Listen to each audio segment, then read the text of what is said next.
Maybe you took a look at your art recently and you were like, man, I should get better at drawing. And exactly for that case, I have a really good exercise plan that has a quick 5-minute lesson for every day. And you might be surprised just how good quick lessons like these can make you in the long run.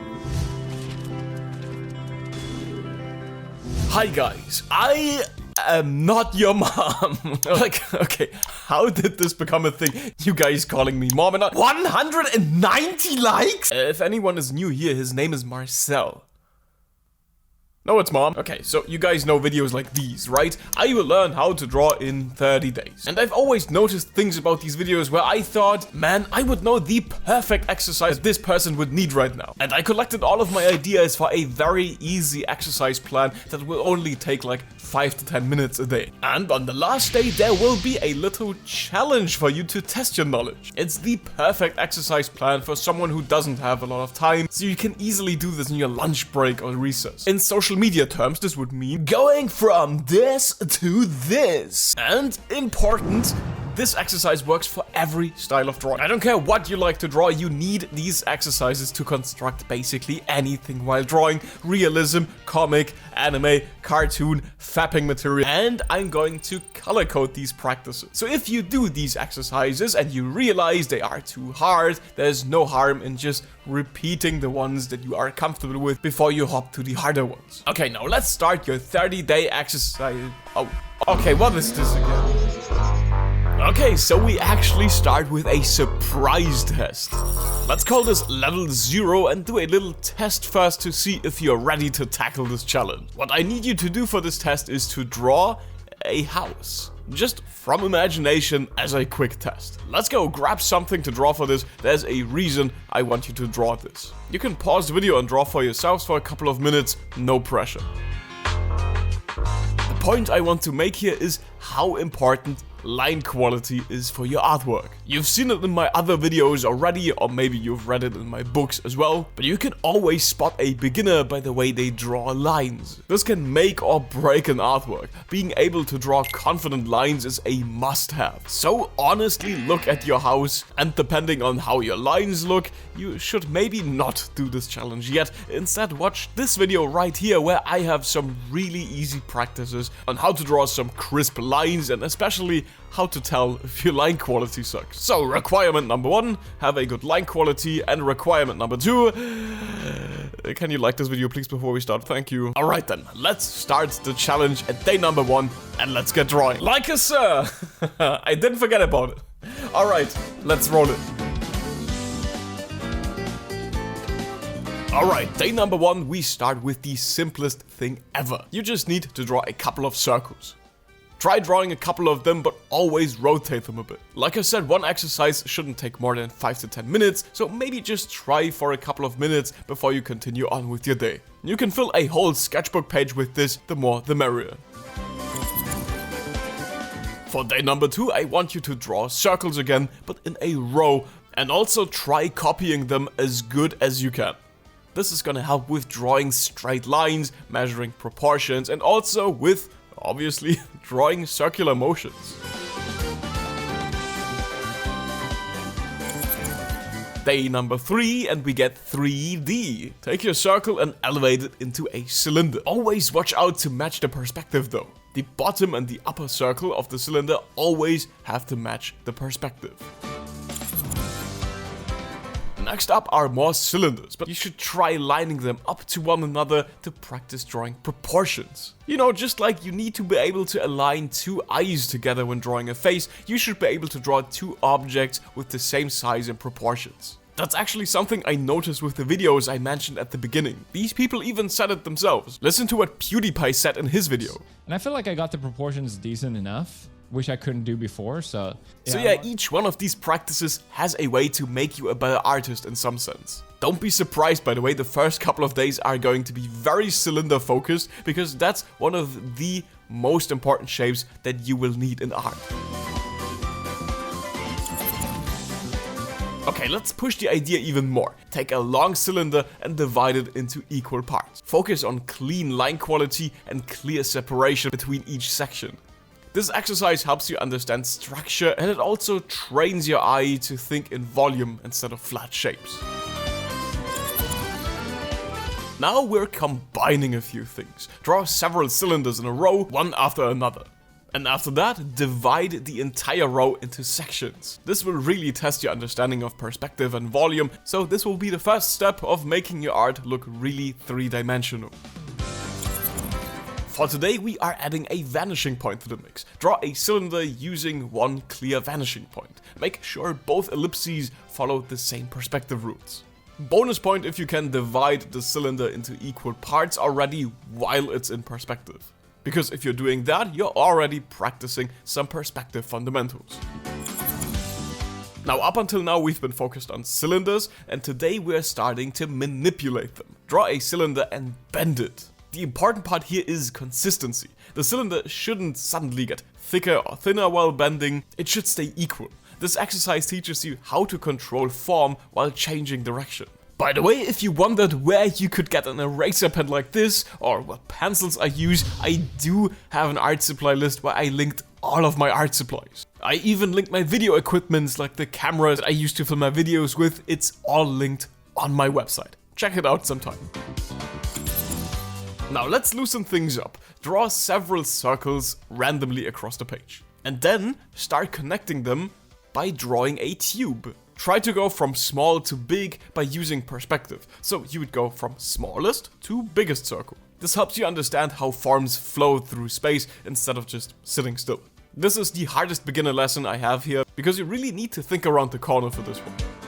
Okay, let's escape cylinder hell. From here on out, we're slowly moving into more advanced exercises. If you're drawing all of this on cheap printer paper, by the way, that's totally fine. That's just like I do it, but that said, I do recommend using a sketchbook if you can. It's the easiest way to track your progress over time. And if you still need one, I've made two kinds of sketchbooks. A spiral-bound and a leather-bound one. They sold out on Christmas, but they are available again. They both have super thick wood-free paper, meaning the paper doesn't get yellow over time, it stays pure white. If you want to treat yourself to a new sketchbook, or maybe you need a fancy gift for an artist friend of yours, check out DrawlikeaSir.com/shop. Alright then, let's continue with day number 10. Okay, so this exercise is inspired by a Rubik's Cube. Draw a cube and divide each face into 9 equal sections. This is a great practice for dividing forms symmetrically, but it also tests your ability to draw straight lines. The real challenge here is to think around the corner, because the division wraps around the cube in 3D space, not just on one flat side. On day 11, we're pushing your perspective thinking. Draw 9 equal rectangles on the page, and then place a vanishing point somewhere randomly and apply perspective to them. This perspective forces you to think on the spot and adapt quickly. It can be surprisingly tricky if you're not used to it, which is exactly why it's such a good exercise. For day number 12, draw boxes that are connected at one edge.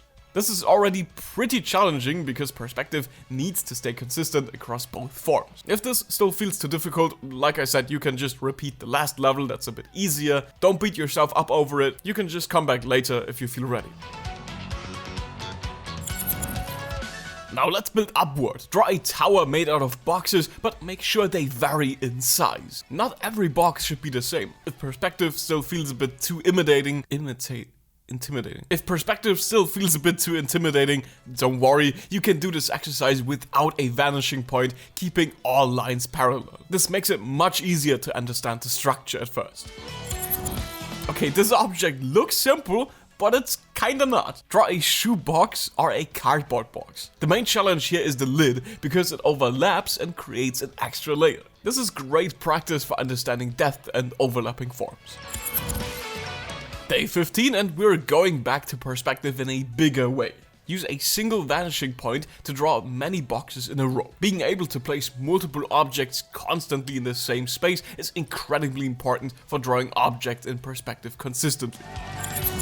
Now, same idea, but harder. Repeat the exercise from yesterday, but this time use 2 vanishing points. Every box needs to follow both vanishing points correctly. The more often you do this, the more naturally perspective will start to click. And if it doesn't, I do have videos explaining perspective and vanishing points very easily for beginners. So if you still struggle here, maybe just check that one out. Because some people out there are trying to avoid vanishing points like a millennial trying to get his life together avoids therapy, but believe me, it is important that you should learn it. Day number 17, time for a symmetry challenge. Draw a donut and then divide it into 4 equal parts. All 4 cuts need to be as perfectly symmetrical as you can get. And the volume of the donut should stay consistent everywhere. This is tougher than it sounds, and it really tests your spatial awareness. Maybe try it out a couple of times. 5 to 10 minutes of practicing should allow you to draw multiple donuts in order to deepen your knowledge. Alright, as you can see, the color's changing again, so let's prepare to get a bit advanced. If it's too hard from here on out, just stick to the previous lessons until you feel ready. Okay, first exercise in this new level, build a tower. But this time, don't limit yourself to boxes. Use cylinders, spheres, cones, and every other basic form that you want. If you feel like it, build multiple towers or spend more time refining one. Day 19 and we are building another tower, this time made entirely out of boxes again. The difference this time is perspective. Use 2 vanishing points with the tower clearly orientated to the left and to the right. Make sure every box follows these 2 vanishing points. This is great practice for keeping large structures consistent in 3D space. Day 20 is the first time that we are combining 2 different forms. We're drawing a straw hat. It's made out of half a sphere on top and a circular base underneath. Bonus points if you can make this circular base slightly thicker. This helps selling the volume and makes the form feel a bit more solid. And bonus points if you can actually bend the straw hat after that. But this is really tricky, so only tackle this if the basic exercise is too easy for you. Now we're going all in on perspective. Use 3 vanishing points and align boxes to each one of them. The challenge here is keeping every box correctly orientated toward all of these vanishing points. This is difficult at first, so don't rush it. Now quick flashback to the first exercise. Take the circles that you drew back then and turn them into cylinders. You can fill an entire page with cylinders like these. And since you've drawn them in basically every perspective, you can also draw all of these cylinders in any perspective. Today's object is an ice cream cone. It's made out of a cone and spheres. Now focus on drawing this believably, as if the ice creams are actually sitting in the cone. Bonus points if you can draw a perspectively correct grid on the ice cream cone. That's a really strong way of testing your 3D understanding. Now we're fusing forms again. Draw a cylinder and a box fusion. The challenge here is the transition between those two. In order to make this work, you need a really solid understanding of the cylinder as a 3D object. Otherwise, attaching a box to it won't make much sense in 3D space.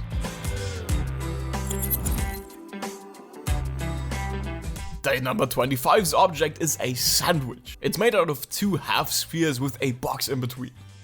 I feel like the hard part here is drawing these 3 objects like they are actually sticking to one another instead of just floating randomly in space.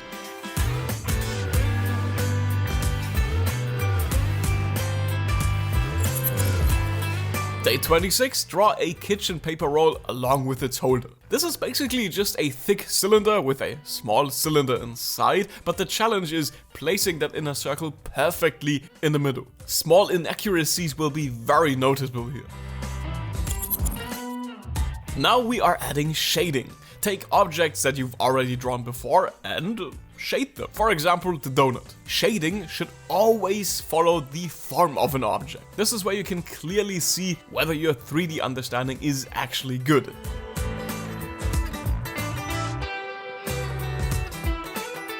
If you're done, feel free to shade other objects from earlier exercises, like the ice cream cone or any other form. The next object will be a padlock. This is the first time we're cutting into a shape that isn't just a simple box. Up until now, most things were based on very basic form. A padlock is different. It's not just a rectangle, it usually has rounded corners and softer transitions. But also drawing the upper part as a cylinder can be a bit tricky. For the penultimate day, we are stacking multiple shapes together. Draw a chess piece. You can pick any piece that you like, but I'll just use a pawn. Chess pieces have unique shapes, especially near the base. You can't just break them down as easily into boxes or cylinders, which makes this a great challenge for form analysis.